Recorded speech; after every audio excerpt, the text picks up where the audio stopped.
Anthony Burgess was 40 when he learned that he had a brain tumor that would kill him within a year.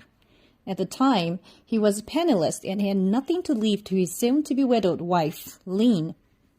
Burgess had never been a professional novelist, but he had always known that he had the talent to be a writer. So, just to leave his wife the royalties, he put a sheet of paper in his typewriter and began writing his first novel. It was not even certain that what he had written would be published, but he could think of nothing else to do. It was January 1960, he said, and the diagnosis was that I had a winter, a spring, and a summer to live. That year, when the leaves started to fall, I would be dead. In his haste and rush, Burgess had written 5.5 novels before the year was out. Edward Morgan Forster could write so much in almost a lifetime.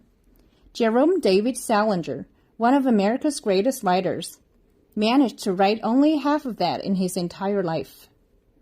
But Burgess did not die. His cancer first regressed and then disappeared completely.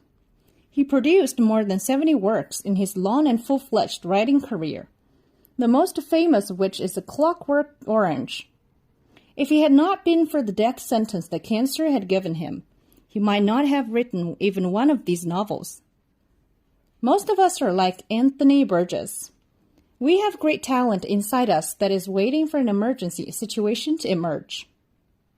A useful exercise for self-motivation is to ask yourself what you would do if you were Anthony Burgess and learned that you were going to die of cancer in a year.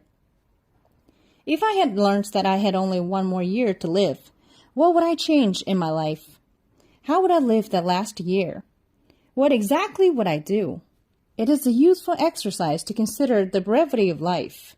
It often gives you surprising thoughts that will reveal talents that you're not currently using, that have not yet surfaced.